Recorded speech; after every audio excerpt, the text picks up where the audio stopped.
Good evening and welcome to Between the Lanes, episode number 64, the 2018 Halloween Spooktacular episode. I'm Ron. And I'm Ron. He's Ron. He thinks he's Ron. I'm Ron Jr. Tonight you are anyway. Your And I'm the general. Anyway, so general. Shane's not with us tonight. He's working on cars, I guess, and said he had to take a nap. So here we are in our Halloween outfits. Not too spooky, but on we go. Like I said, this is episode number 64, Between the Lanes, October 31st, 2018. Find us on YouTube. Slot Racer is the channel. You can search for Between the Lanes. We're now up to 64 episodes, some how-to videos, and some special interviews and stuff we've done in the past. Find us on Facebook. The page is Between the Lanes. And race results for last week. And we have some race results from the week before because I got them after we taped the show last week. So the winning report. So last week we reported Mickey Graves had won the race at Millstream Raceway over in the UK. And this the gentleman here on the right is actually Mickey Graves. We posted a picture of somebody else, but we wanted to give credit to Mickey Graves. And Steve Kempson called me out on it, and I stand corrected. And here's the correct picture of the winner of the Millstream event, Mickey Graves. And the week not this last weekend, the weekend before, was the D3 Hard Body Nats at Buena Park Raceway in Buena Park, California. And they raced numerous classes of hard bodies. The 3Cs class, Hector Gonzalez was the winner. Tim Neha was second. Mil Conroy was third. In the DTM, Mil Conroy was your winner with Keith Tanaka second, and Phil Nyland was third. In the stock car NASCAR portion of the event, Hector was the winner again with Jim Lane in second and Keith Tanaka in third. In the mixed race, which they kind of run different body styles within a race or a class, I guess, Hector was once again the winner. Eddie Shore was second. Phil Nyland was third. And then in GTP, they had like a GTP overall finish, and they had a handicap finish. So in the overall finish, Marco I think it's Cavarlo, was the winner. Eddie Shore was second. Jim Lane was third. In GTP handicap, it was Doug Jacks the winner. Richard Rodriguez in second. And then Marco was third after the handicap. So I don't know what was more important, winning overall or the handicap, but there you have it. New England Retro Racing was at Modelville in Ashland, Massachusetts. They ran coupes on the legendary American Raceway's 220-foot Purple Mile American Sovereign track. Dominic Luongo was your winner. Vinny Cafazzo was second. Track owner Peter Lentros was third. In an F1, which they ran on the King track there, that's a Girding King track, not an American. Dom was the winner. Woody Hazelwood was second, and Vinny Cafazzo was third. Midwest Spec Series was at Whiskers in Gladstone, Illinois. In the Bombers class, Mark Baker was your winner. PJ Baltz, not Blatz, was second. And Toby Kindig was third. In the Dirt Late Model class, P.J. Baltz was the winner. And they spelled it wrong again there. Ed Riddle was second, and Toby Kindig was third.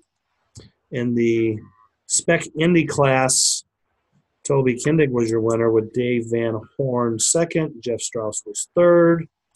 And in the GTP Phoenix class, Jeff Strauss was your winner.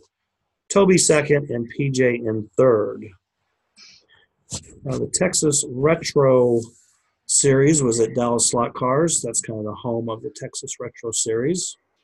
In the F1 class, Ken Stevens was your winner. David Barry second. Casey was third. And Can-Am, Gary Dean was the winner. Ken Stevens second. Casey Neubauer third. And in Retro Pro, Casey Neubauer was the winner after 2/3.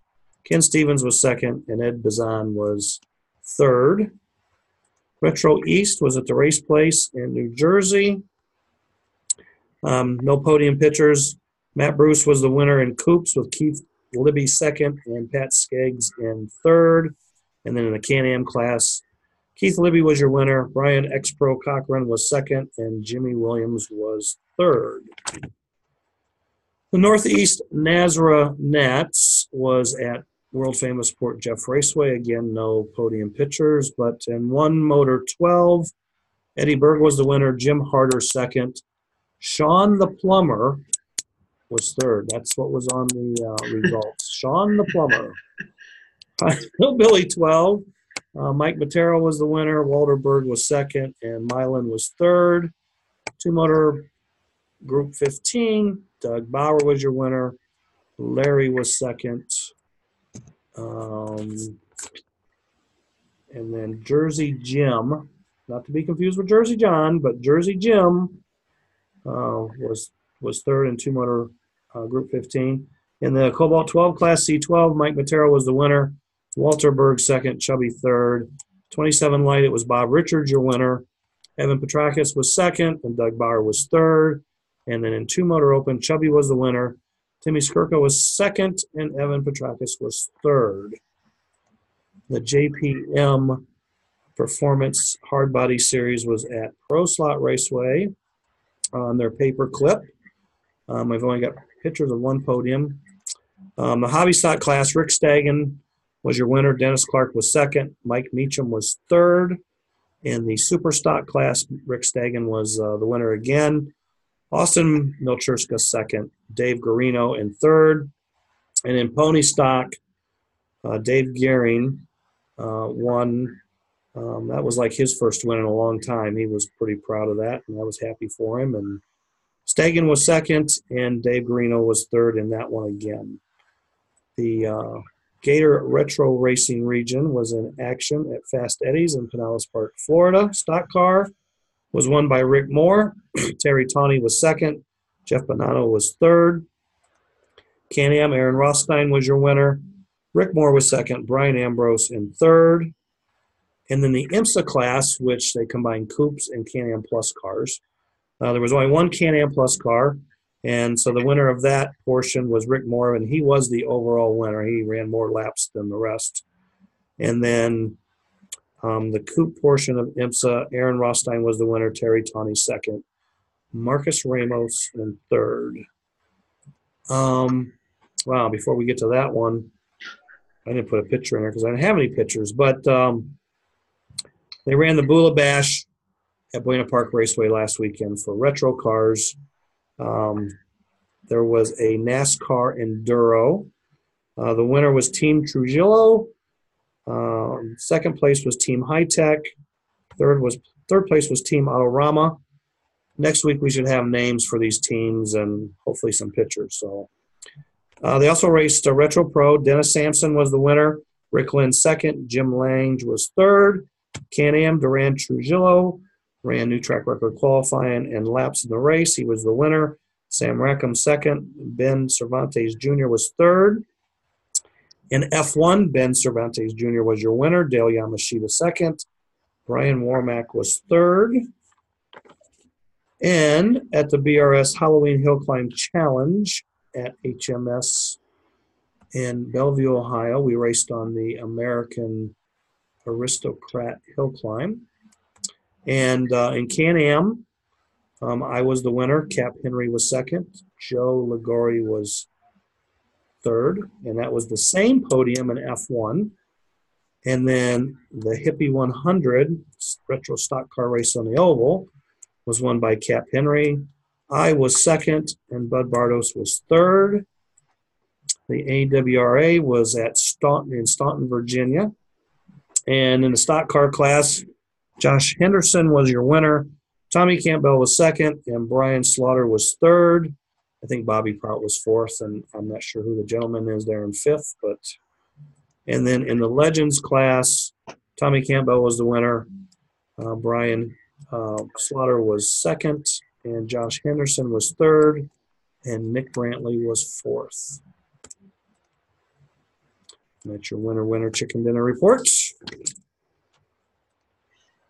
Sunday, Wednesday. There he is.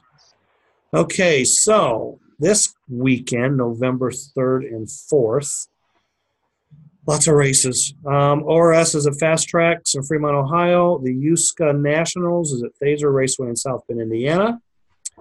FNRS number 5 of the 2018 series is at Fast Eddie's in Pinellas Park, Florida.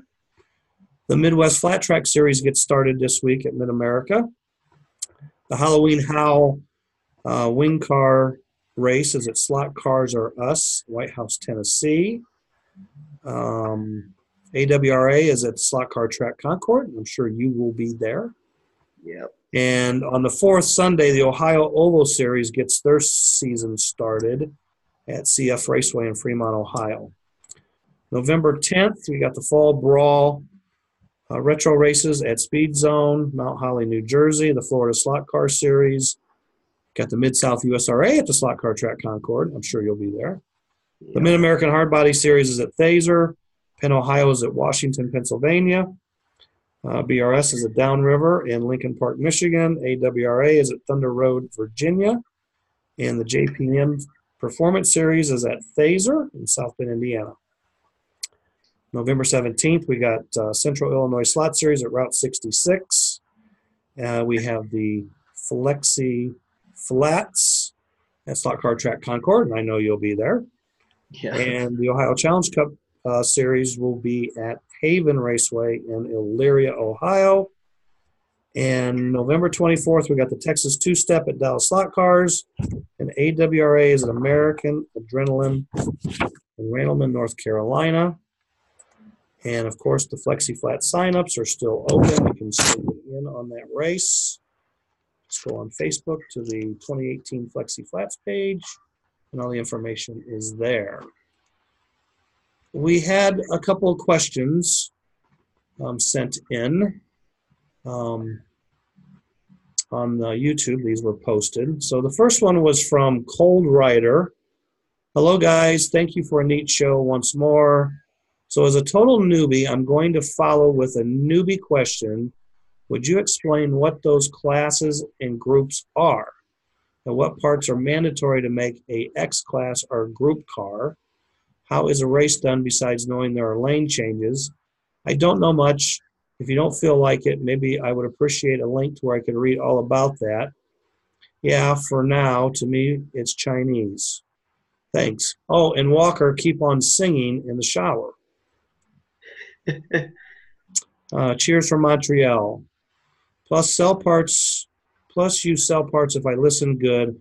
Where can I look at what you sell? I'm working on my track layout still, but cars and parts are planned for Christmas.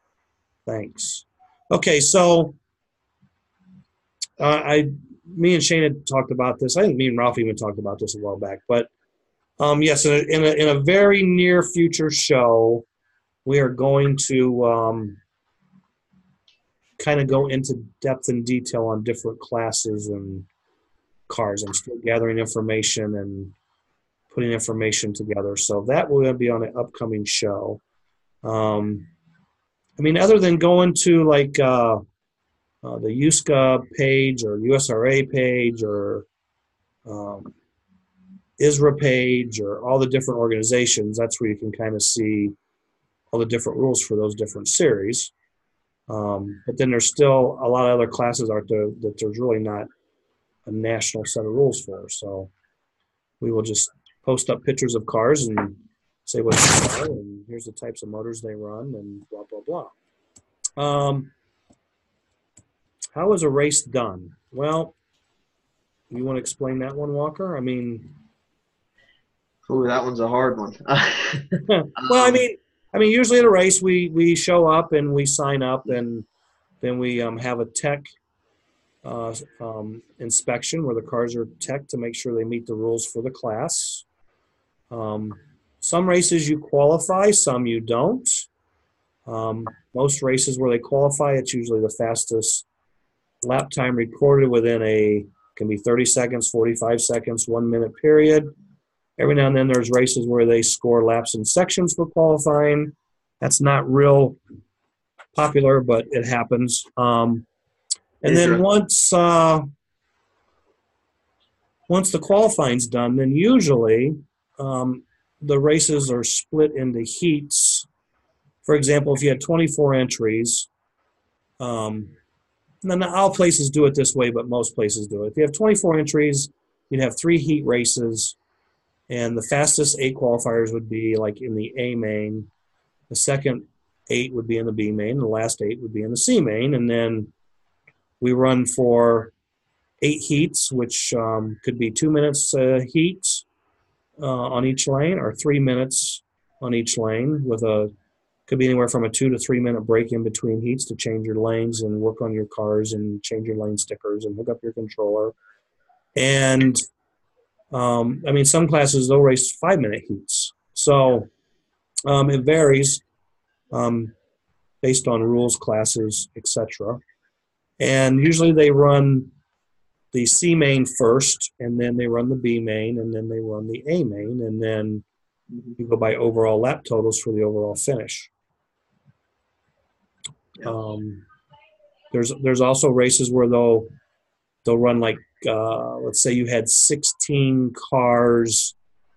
They might put the fastest 8 into 2 semis, 4 guys in one semi, 4 in the other. The other 8 guys race to move up into the semis, and then I know you have to have more than 16 to do that, but yeah. And then the top 4 of each semi move up into the one and only main, and it's again 8 heats, X number of minutes per lane, and overall lap totals determine the winner. So, Cold Rider, I hope we answered that. And he also said, if you sell parts, if I listen good. I don't know if he's referring to Slot Car Track Concord selling parts or who that's in reference to, but lots of raceways out there mail order. So you're working on your track layout. I don't know if the track layout's going to be commercial. If you're a commercial raceway, you should be able to buy from distributors.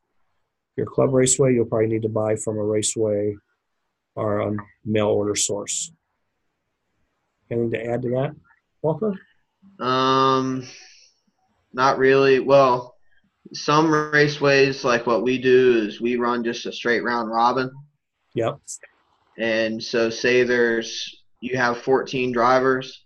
They all rotate through. They rotate out on white and in on red, and everybody runs all 8 lanes, but it's only one main race instead of 2 or 3. Right. Yeah, round robins is another situation. Yeah. So, and you could probably go on YouTube and just search slot car racing and probably find some races to watch. Mm-hmm. And that might give a better visual. Yeah. Okay, so on to the second question. Hi, guys. Just a quick question. I have a JK Alios chassis. They are both set up the same, yet one comes off in the tight donut section. So I'm wondering what I could do to help my car stay on in that section. Weight on front or something else. Cheers in advance. And that's from the Tibet Carts. Or Tibet Carts. I don't know how you say that name exactly, but and maybe that's not a name. Maybe that's something else. So, okay, Mr. Alios Racer. Well, okay, so I can't really tell. I'm assuming it's tight because it's coming off, and the way it's worded, it kind of makes me feel like you meant to say it's tight in the donut section. I think it means it's just the turn is tight. Yeah. Okay, so if your car is too tight, like if it's not wanting to turn, it's just going straight. If I were you, I would try. Let me think. What did I do? I would try I would try putting tape underneath the bite bar in the rear. Put tape there because that bite bar teeters on where it's pressed for strength. There's a little bubble there, and you can either flatten out the bubble or you can put tape where it right there so it doesn't teeter, and so it stays on those, and that sometimes fixes the unpredictability factor if there is one.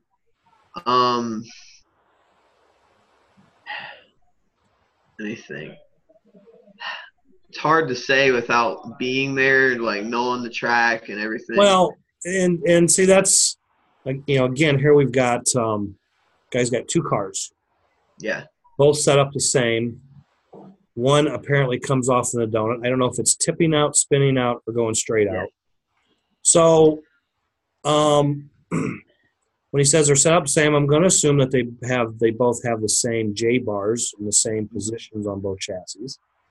I would like to think that he's got his guide flags the same on both cars, same spacing.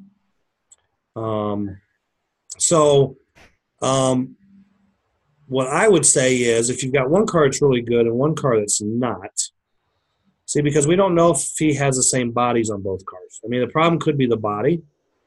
So I guess what I would do, I would take my 2 cars, my car that works good. I would take the body and the tires off of that car. Well, probably I would just swap bodies first and see if that made a difference. And if it didn't make a difference, then I would say, okay, let's try the tires and see if the tires make the difference. And if those don't make a difference, then yeah, obviously something's different in the one car from the other. Something is bent where you can't see it. Right.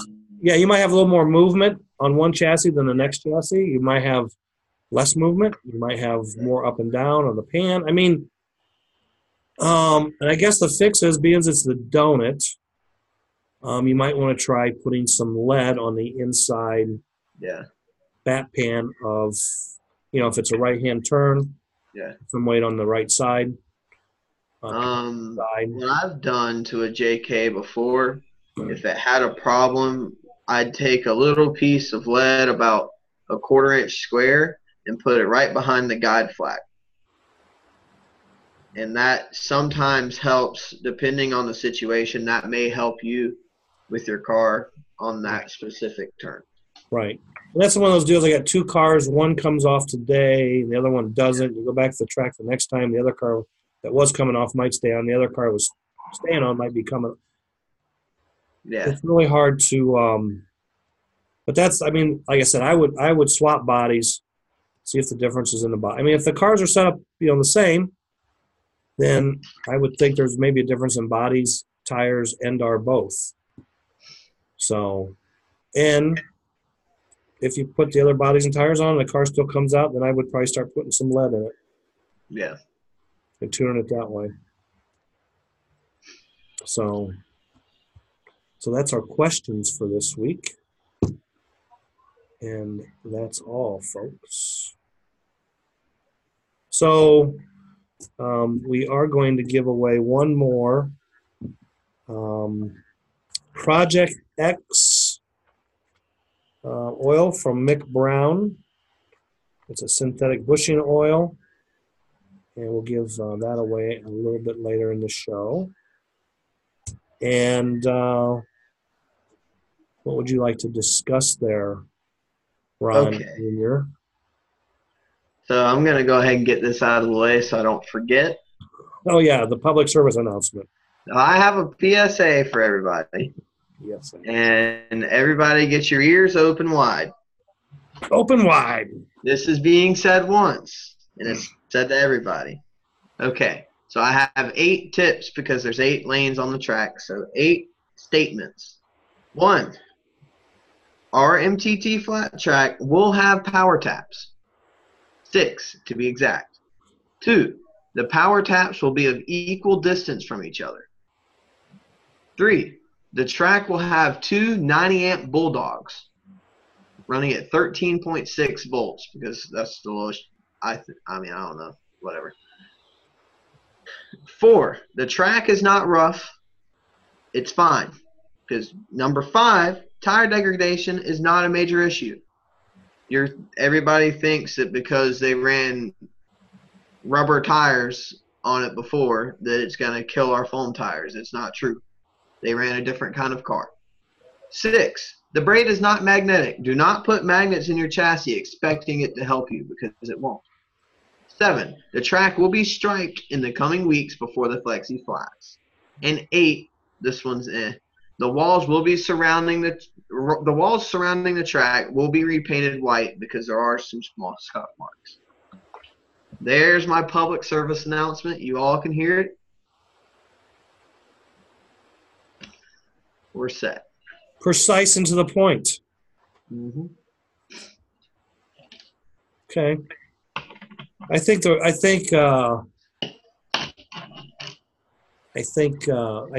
a lot of I'm not gonna say concern. I think there's just a lot of bad information out there about the track, and I think until after the flexi flats and because you guys are gonna run Eurosport and GT12 on Sunday afterwards. Yep. And I think if they have a good race with decent drivers, then we'll have a better read and know what the track does or doesn't do. So, and I guess at this point, if it does, if people think it's hard on their tires, then they'll have to prepare properly. Yep. Because it is what it is. Yep. Everybody runs on it. Yeah, I don't think. I mean, I haven't been there.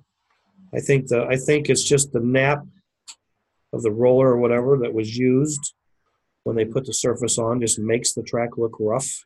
Yeah. I don't think the track is rough. It's not.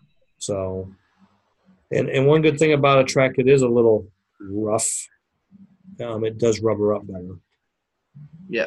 Because it holds the rubber. Exactly. So, I mean, that's kind of how it is at Max Model World and fast tracks and some of the later girding tracks. Yeah. He's definitely more orange field. Yeah. And they definitely rubber up better and have better bite and stuff throughout the race, which is an improvement. So, what else? You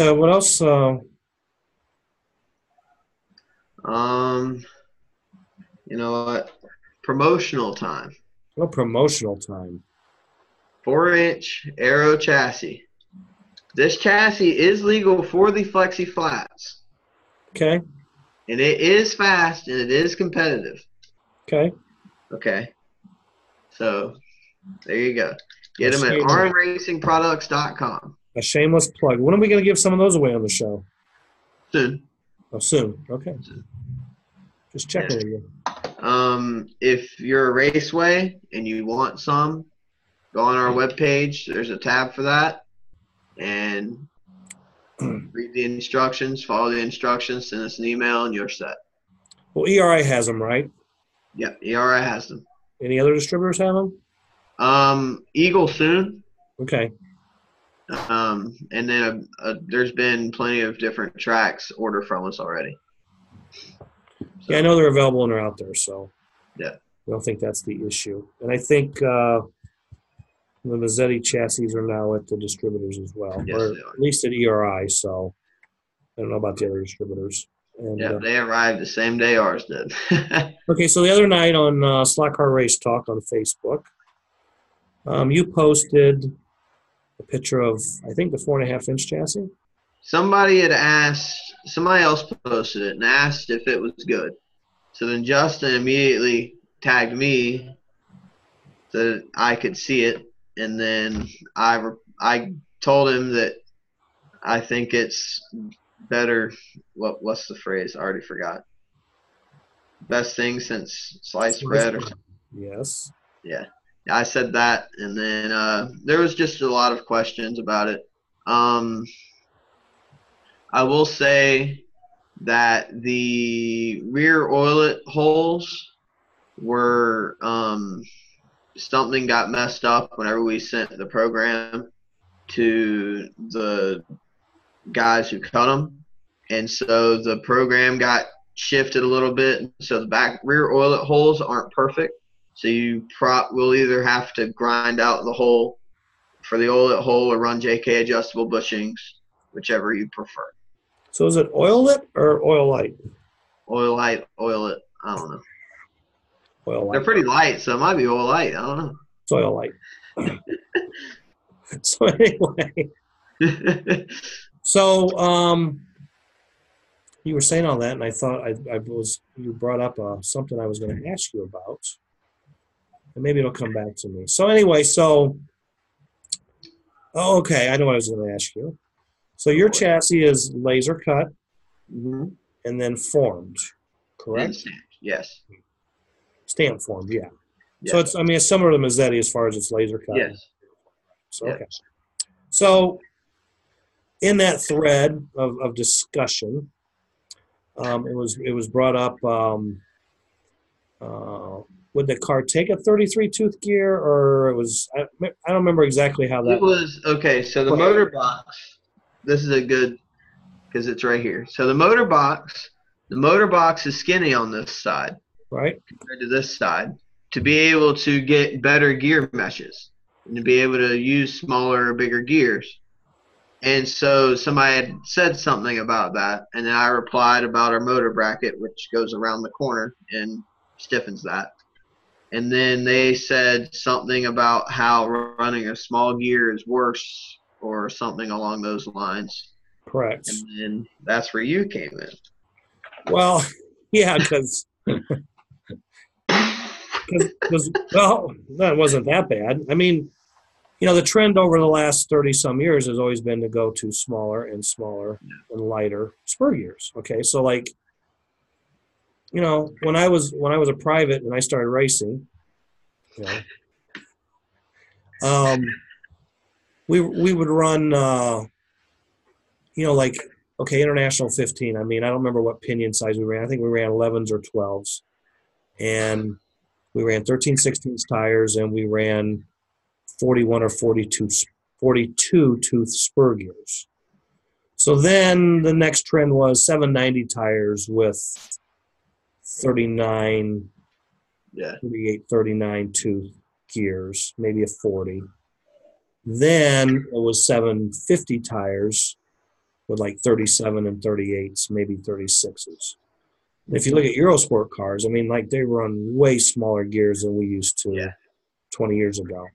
And same with flexi cars. I mean, I remember when flexi cars came out, the smallest spur gear that was offered, I think, was a 32. 32. And then there was 29s, then there was 27, 28s, and 27s, and 26. Good old 48 pitch. Right. So I guess the point, the comment that was made was, as you go a smaller gear, you increase the motor angle in the car to get the gear mesh. Yeah. Which technically yes, technically no, because as a gear gets smaller, you just put the motor back further in the car. It's at the same angle. Yeah. Now, sometimes you have to increase the angle, maybe to keep the motor from hitting the axle or something, if you're not allowed to notch your magnet or notch your can or whatever. But and it was like, well, smaller gears will bind up more and you'll have more friction and this and that. And it's like, I just totally disagree with that because I've never seen that. Mm-hmm. You know what I'm saying? I mean, yeah, we've always went faster with smaller gears. And exactly. So, most of your flexi cars and your international, anything that takes a C-can or D-can motor, basically is designed on a 16-degree angle of the motor to the axle. Yeah. Okay, so technically nowadays, means everybody runs FK motors mainly, or that's I'm surprised that someone really hasn't made a car or a chassis that has less angle. Yeah. Because you don't need angle to get the motor away from the axle, so you could have less angle. You'd be more of a sidewinder versus an angle winder.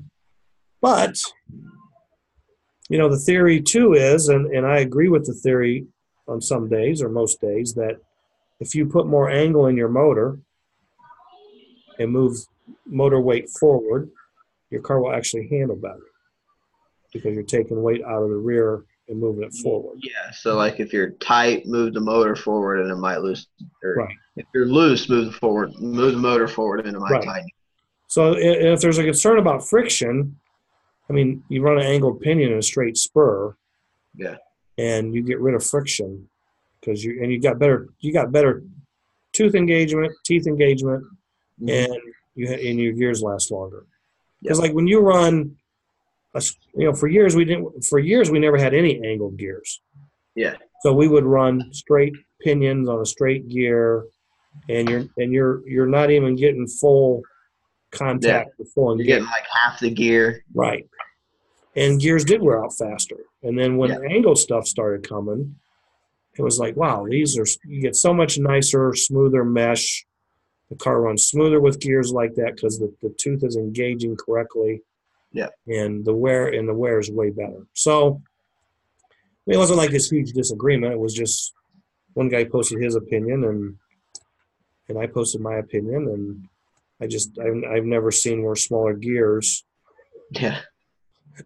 was a worse way to go. I mean, the only time a smaller gear is bad is if you've got the wrong pinion and you're overgeared or undergeared, and it causes problems. So then today it was posted that 1239, 1236, and 1133 is all the same overall ratio of 3-to-1. Okay. Yeah. Just because you gear the motor, a particular motor in a car with those three gear, doesn't mean that they're going to run the same speed. And he was trying to make it believe like, well, the 13-tooth pinion is going to run faster. Well, yeah, it will probably run faster down the straightaway than 11, even 1133 versus 1339 or whatever, 1339. Yeah, the 13 will probably run faster through the bank. Yeah. It's going to have less brakes, it's going to have less torque. And depending on what motor you run, it may not spool up correctly and spool down correctly, so you may not have any brakes or less brakes.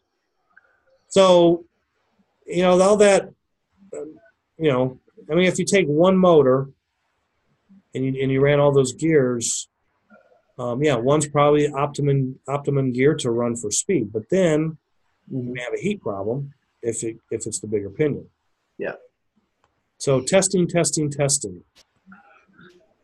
Yep. Testing. So I mean, with better quality arms, you can get away with bigger pinions. With lower quality kind of Chinese stuff, you really you're better off to run a smaller pinion. Smaller spur to get the same ratio you get with the bigger parts. Yeah. Because like people have always tried to run, say, a 13-tooth pinion on the 16D sweet rice on like, say, a 220-foot England. People run a 1338, 1337, and sure, they might pull you a foot down the back chute going into the dead man out of the bank. But then if you pull that foot back plus another foot in braking, then what's the point? Right. Yep. I've always geared a 16D, 64 pitch wise. I've always geared in an 11, and then just like depending on the weight of the motor or weight of the car, I changed the gear ratio a little bit. Right. So like 4.5 run a 36, 4-inch run a 34 or something. Right. That's what I do. And that's something else in a future show. We'll get more into depth on gearing and rollout ratios and all that stuff. A lot of people don't understand that. So and I think that's a common problem for a lot of people is a lot of people don't understand what the gear ratio is really doing. Right. And how they say, okay, well, look at the gear chart. Gear charts are terrible. I hate gear charts. Right. Because you look at the gear chart and an 1130, what was it? 1134 is a 308, right? Sounds about right.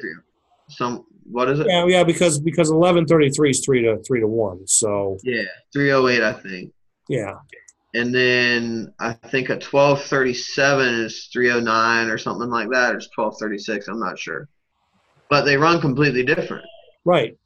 and people don't understand that. Right, They because think, with one pinion, the motor has to turn more revolutions, yes, turn that axle, and vice versa. With the other Yep. pinion, it turns less, make this turn the same. And I Yep. forget what the name, and I'll know the name of that when we talk about that. But that is a just because if I gear a motor, okay, for example, if I gear a motor that's 1133 and I gear a motor 1236, Yep. same size tires, without the rollout involved, I mean, it's 3-to-1. Yeah. But the motor acts different because of that one difference in the two sides on the motor. Puts in a totally different torque range band, Yep. power curve with one pinion over the other. And it also can make your motor run hotter. Yeah. With the bigger pinion, because now the motor's kind of lugging coming Yep. off the corners. So It has to do more work. right. I mean, it's like Group 7 cars, okay? That's the perfect. Everybody runs 8-tooth, 64-pitch pinions. Yeah. Okay? Yes, years ago, and probably to this day, every now and then someone probably puts a 9-tooth pinion on For qualifying, maybe. For qualifying or something, right? Yeah. But you don't race it. Why? Because it will burn up. It will not live. No. So, you know, it's kind of I mean, there's just certain motors you just run with certain gears, and that's what works. Like FKs, for example. Sure, I mean, whenever they first came out, I was the dumb one on the stick because FK first came out, and we had got a few of them, and we tried them because there were some races coming up. Like, I think it was 2 years ago or something they came out. And there was a race at Durham that ran that motor in both classes. And so we wanted to figure out what gear would work. Right. And so I started with an 11, and it ran pretty decent. And then I went to a 12, and it ran better. 13 ran better. Then I put a 14 on the motor, which is getting to sketchy territory. But right. I put a 14 on the motor, and I went even faster. But the motor was getting really hot. So the first, I'd say 5-6 months of me racing FK motors, I absolutely hated them because I was blowing up a motor every 2 races because I had a 14-tooth pinion, just lugging the heck out of it and flying down the straightaway because they have a lot of brakes because of those magnets. And so you can just gear the heck out of them as long as you don't blow up. And like wing cars, they're the same way. Right. Well, that's like one time we went to a Nats warm-up race at Lugnut in 95. And that's when the RJR stuff was pretty hot, and guys were running it or trying to run it. A lot of guys didn't have success because they were trying to gear it the same as what they'd been gearing their Mira and Pro Slot stuff at. Well, it was a different blank design, different can design. So we went there, and we're running 939 or whatever, and we made the main, and we ran the first heat. And the first heat's over, I picked the car up, and it's like, got to change the motor. The arm was black. I mean, it's like, God, I can't believe we finished. So put in the next motor. It's got a 9 on it. Yeah. Run the next heat. That arm's black. I'm down to 2 motors, right? So I put a third motor in. I said, because the fourth motor was our slowest of those 4 motors. Okay, so I told Rob, I said, I'm putting this motor in. If it goes black, I said, I'm putting this motor in, and then while the heat's going on, I'm putting an 8-tooth pinion on this last motor. Yeah. So we finished the third heat, and that arm's black. So we put in that motor with the 8-tooth pinion and won the race big time. Because it ran where it wanted to run finally. I mean, the motor was in the right. Took that arm off, took that old motor off after the first heat it ran. It looked like it was brand new off the power pack. Yeah. Changed the sticker, put new brand in, put it back on the track. We ran 4 heats with that motor, and it was just as strong at the end of the race as it was when I stuck it in. And it was faster than anything we put on the track all day. Our 4th fastest motor with a smaller pinion went faster than our fastest motors with a bigger pinion. And it lived, and it was faster than anything else on the track. Yeah. And everybody's come over. Well, that's some kind of cheater motor. The way that thing was all revving up, and they say, yeah, well, an 8-tooth pinion on it. 8-tooth pinion. It's a different blank design, different motor. I mean, whenever we bought out somebody, and he had a lot of RJR, Super Wasp style or Hornet or whatever they are. I don't remember what they are, but he had a lot of those. And so I put him in some setups. The guy had a few Coford setups, few RJR setups. And in Mid-South, those arms are allowed because just to allow people to run older stuff. Right. It's the same, like Cayman setups are allowed and in scale and whatnot.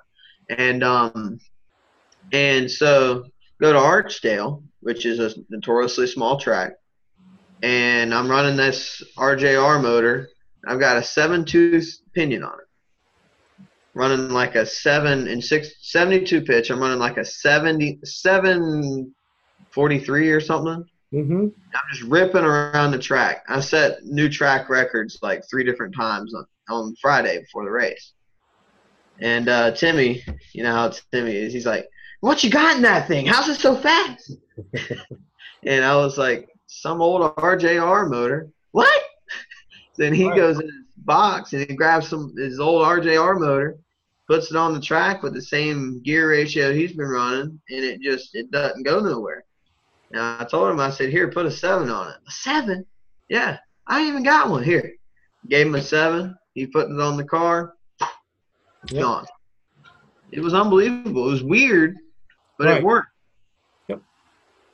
So different blank design. Yeah. Which is a whole nother episode. Yeah.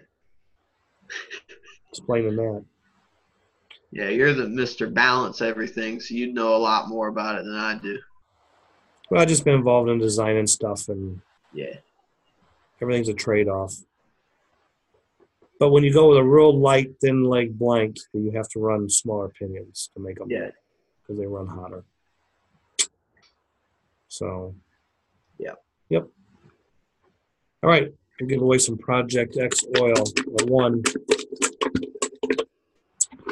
And this week's lucky winner. Turn my phone off. That's not good. All right. Back to pulling out a winner. A lucky winner. 2 or 3 stuck together. All right. Project X. Well. What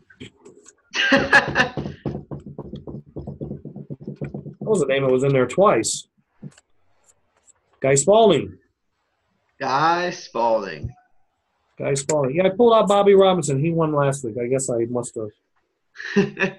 Thought you pulled out mine and were like, nah, this kid doesn't need any oil. Guy Spalding, Project X oil winner. Contact Mick Brown on. Oh, I got to write project. On Facebook, and he can get that oil out to you. All right. Got anything else there, Junior? Oh, I was going to ask you this. Have you decided on if you're coming to the Flexi Flats yet? 80% sure I'm coming.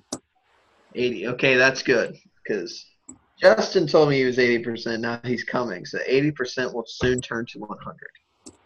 Justin Colvin. Oh. Is he coming? Yeah. I think we may have him on the show next week. Oh, boy. Gotta get hooked up with him. So that's fun. So we can get some insight on the Israel Worlds. So there was some heartbreak in his story. Yep. I think there was a heartbreak. There was a lot of heartbreak in a lot of stories over there. Yeah. Yeah. So we'll find out more next week. Yep. Okay. Well, that's all I got. That's all I got. So are you womp racing this weekend? Yeah. Okay. Got your womps ready? I was actually building one, and I went to pull up the rules on my phone, and I noticed it was 6 o'clock, and I was like, "Ooh, maybe I should stop this for a little bit." Well, Been so working. I think that's what Shane is out doing right now. He's working on his womps. Maybe, Surprise sneak attack. maybe. I know Kind of. Ralph is headed to the FNRS race down at Fast Eddie's. Oh, is he? Yep. Ooh. I think him and Mr. Johnson are going together. Okay. So lots It's of always good to see races. him racing. Yep. Good to see him racing again. So Yep. all right. Well, that's all I got. So until next week, episode 65 next Wednesday. If you're going racing this weekend, have a good, safe time. Be careful out there. Go win. Do your best. And we will see you next Wednesday.